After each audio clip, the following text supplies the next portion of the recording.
joining NAA's daily micro webinar series. My name is Stephanie Anderson, and I am the Industry Operations Manager here at the National Apartment Association. If you are new to our series, thank you for joining us.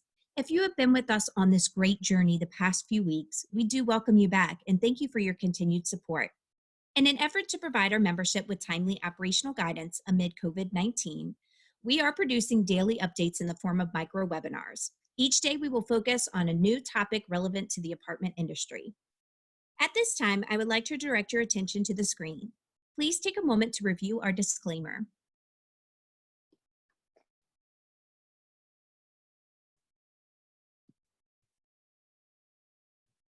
Today, I am proud to introduce Amy Kosnikowski-Delicio, National Speaker, Industry Educator, and Consultant.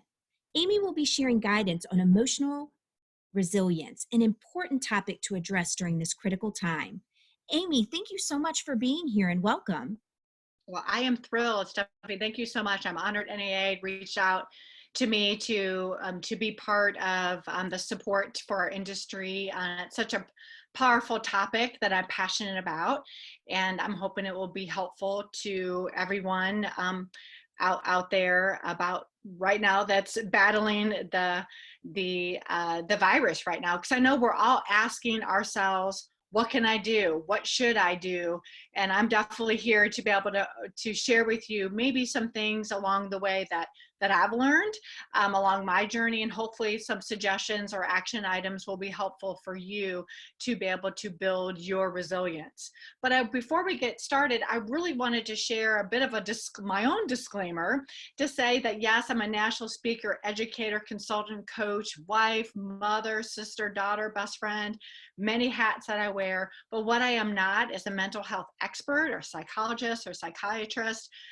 But what I'm going to share with you is what I found, not just in my journey, but in my research with mental health, and especially particularly about resilience and emotional fitness. And I think how that relates right now to all that we're handling and managing our way through right now in this global crisis, because it's definitely here. We're definitely in unprecedented times. We're kind of working and trying to figure out how to work in midst of this global pandemic. We're full of tons of unknowns and uncharted territories. Of course, with that is lots of anxiety, edginess, fears, nerves. I'm feeling all that too. So I'm right there with you to know that what you are feeling is absolutely normal. We are human beings. And I know for me and many of my friends and people who I talk to and my clients, it's almost like a roller coaster, right? We don't know kind of what's going to happen, and whether it's news or social media or kind of what's happening within literally your bubble. It's where we are. So, but we're human beings, and that's kind of, it's all natural. It's very human. But sometimes when we get in the thick of that and those emotions, anxiety and edginess and fears, it's hard for us to kind of, climb ourselves out of that or even determine your best course of action. And hopefully by now, where we are in our our isolation or shelter or whatever your status is, hopefully you're finding your path along that. But I really wanted to give you some suggestions to build some resilience, so you can increase your ability to face whatever challenges is coming your way.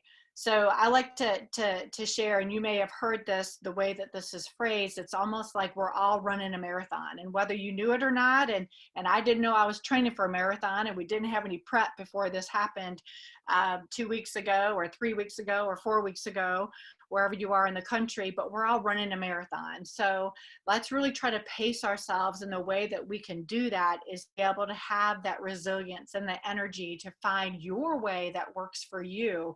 And again, I'm going to offer you suggestions that maybe you can take a piece of, or maybe peel it off or make it work for you. But it is truly about not just surviving this experience, but actually thriving and being a little bit stronger on the other end. Because that's really what resilience is your ability to withstand and actually possibly be a little bit stronger on the other side of this, and actually grow and thrive, not just survive in the face of whatever the stress or demands that are coming at you. But what we have to do when we're thinking of resilience is being aware of, your thoughts, your feelings, your emotions. And if you're finding things that are unconstructive or negative, for you to be able to detach. So whether it's watching too much news or social media, unplug from that and say, okay, I found out what I need to know, and then move away from that if that's, kind of draining your bucket versus filling it. So think about that. But resilience is all about having that ability to rebalance and be able to pop back up. And part of my training, or really my research, I have been looking a lot into mental health because it's something that's personal and it's something that I'm passionate about. And part of that is really digging into some research that I wanted to share with you. And it's interesting as I'm looking at resilience and resilience training and mental health and the workplace and stress and the effect on us and work. Obviously, this was pre any type of pandemic, any type of crisis, or any type of virus that we knew about. But I wanted to share with you one source, and I'm hoping that this will be helpful for you, especially if you're looking at how to build resilience for not just yourself, your family, your community, your company, your department. This is one great source. It's American Heart Association. It's a CEO roundtable. I definitely recommend you looking at it. This is great companies, large, huge global companies looking at their what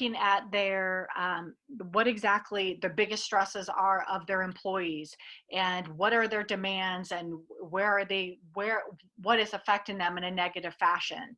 And then they also looked at how can they build more of a comprehensive approach. So whether it's better manage better how to better manage conflicts, or improving communication, as well as what are those biggest challenges, and then negative aspects in the business, and how can they adjust the best practices within the organization.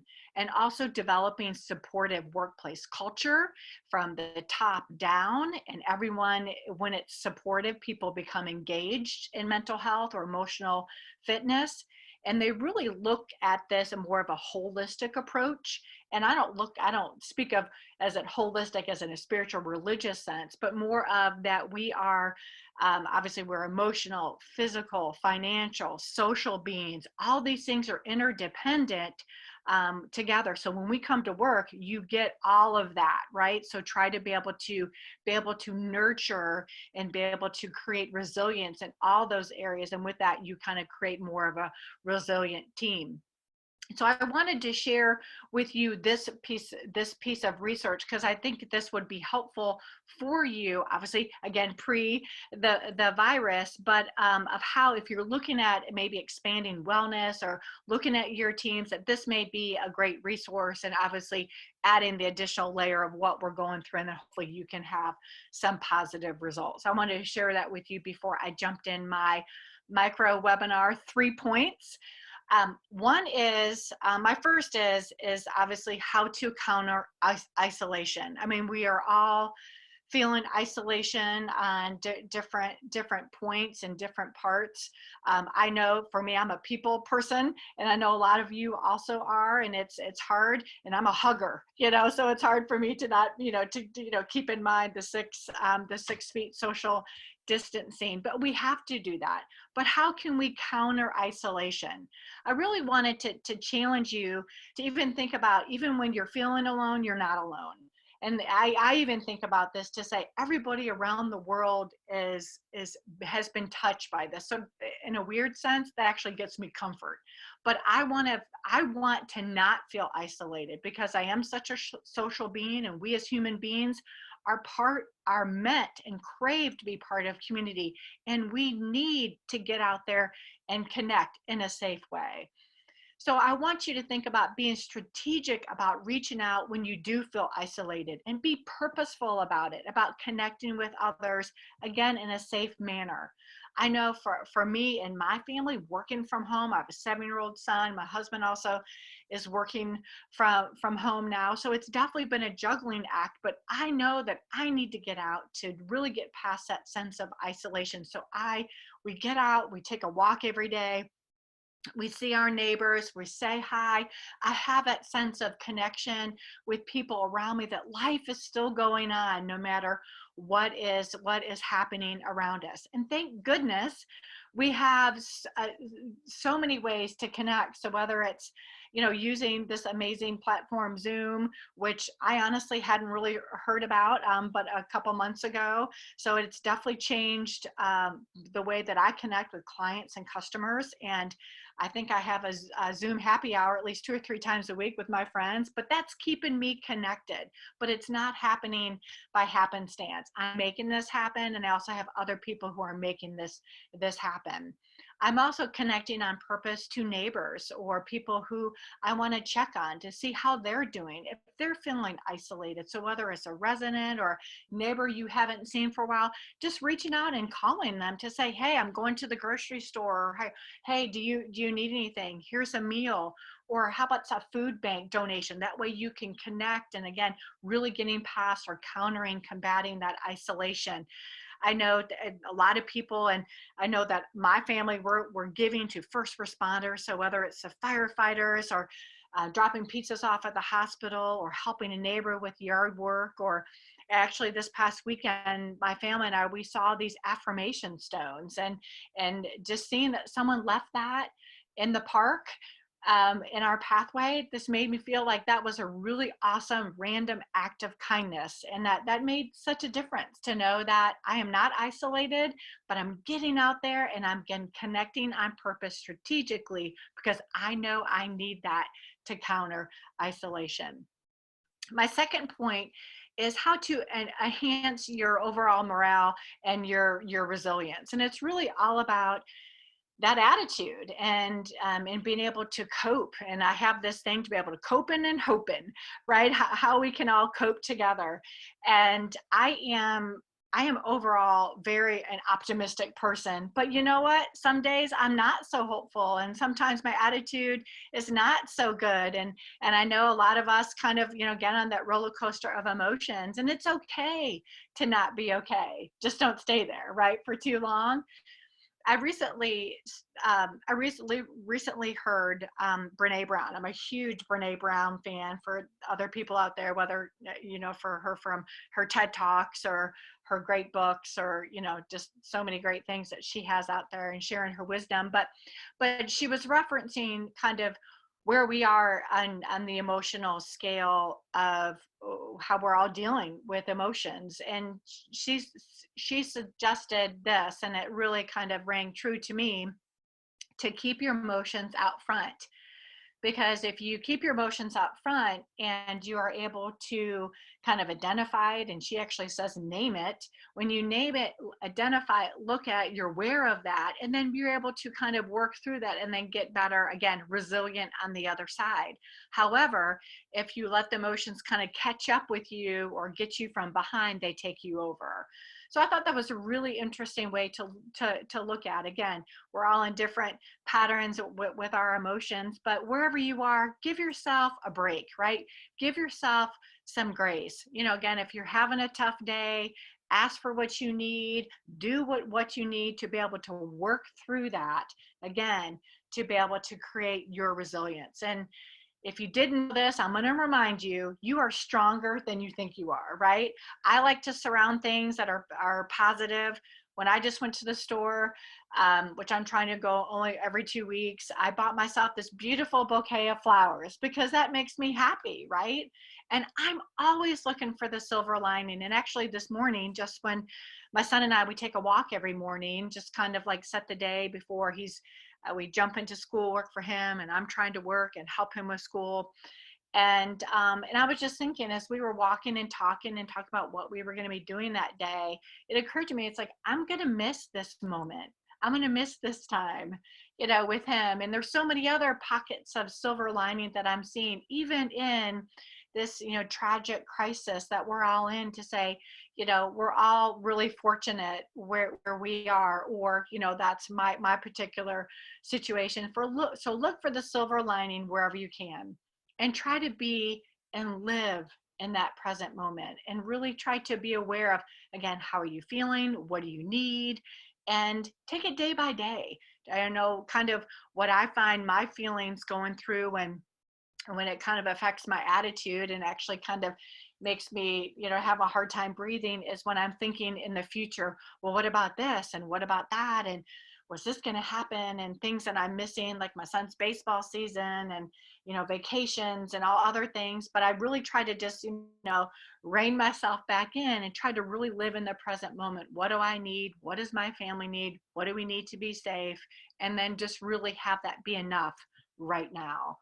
And I love this quote. This is something that I've been working on, whether it's in a blog, but in times of crisis, it's kind of a really unexpected opportunity and chance to check in on you, check in on yourself, kind of again, how are you doing? And then taking that time, which I know we don't do a lot, but to really reflect and kind of relate and really, where does that mean in your life? And then reframe, right? And which is this opportunity is what we are all going through right now is like the ultimate reset button for us, right? You may find that you can emerge stronger with renewed appreciation of life. And I'm hoping that will kind of help you with that positive affirmation for yourself. Last and final point here on my micro webinar for NAA is do what feeds you and fuels you, right? I mean, I know kind of our tried and true things that really, make our lives normal or have been changed and altered. And I don't know if they'll ever be the same. But really, again, think about what you need and what creative things do you need to make it happen for you. I know for me, working out is talk about my mental health. My garage is now my gym. It's been repurposed.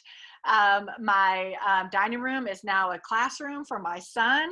But we're doing what we need to do and what's feeding me, what's fueling me. So whether it's reading, a good cup of coffee, we're playing board games. I mean, there's podcasts, there's TED Talks, there's so much great education. How can you expand your horizon right now? What can you discover? What can you engage in? What can you have fun in right now? So whether it's learn a new skill, gratitude journal, like I've always said I want to do, and I'm doing it now, solving a puzzle with your family, going on a bike ride where my family were hitting the trails. Again, things that we probably would not have been doing unless we're doing it right now because we have time. And again, I'm being present, taking it day by day in order to engage and have fun and make it work for us. So at the end of this micro webinar, I wanted to challenge you. I know I share with you 3 points, but I do challenge you to really try to stay in the present moment and really be present to who's in front of you, who you're engaging with, who you're talking to, your neighbor across the street, and be purposeful about staying connected or getting connected, being strategic about that. I shared lots of different examples, and I ask you to choose a specific action item or one thing every day to improve your overall attitude and your overall morale and to keep yourself optimistic. That answer is different for every single person here. And by golly, if you need help, you need assistance, get it and ask for it and reach out for that if you need help. And I know for me, it's my husband. I need 5 minutes to myself, or I need to go for a walk, or hey, I just want to talk to a supportive friend. I do that as well. And there's nothing wrong. It's okay to not be okay. Just don't stay there, right? I wanted to end on this is I posted socially a couple weeks ago, and so many people had such overwhelming feedback, and I wanted to share this with you. And this has been my mantra as we've been moving our way through these last couple weeks is I can choose to make this time matter, and I can choose it to be memorable in a positive way or be downright miserable. I am choosing the positive path, and I hope you do too, to be positive, and again, to be able to build and reflect on what you need to be resilient emotionally, what do you need, and to be stronger, hopefully on the other end, not just surviving, but thriving and being able to rebalance and again, be stronger on the other end. I wanted to thank again NAA for inviting me to be part of this series. It's fantastic. If you have questions, you can reach me at amykdelicio.com. I'll be happy to answer any questions about the research or of how I can be supportive to you and your company in the future. And thank you, Stephanie. Amy, thank you so much for being here today. You have provided so much great information. And I'll tell you, some of the things that you just went through made me really start to think about what I'm doing and how I can be better intentional every day. So I know that our members are going to feel the exact same way about this great information. And we cannot thank you enough. For members, we would love for you to join us again tomorrow for another great micro webinar series. Between now and then, if you have questions we can help you that are surrounding coronavirus, please don't hesitate to reach out at our email address on the screen, cv19questions@naahq.org. We are here to help and support you along the way. Thank you again and have a great day.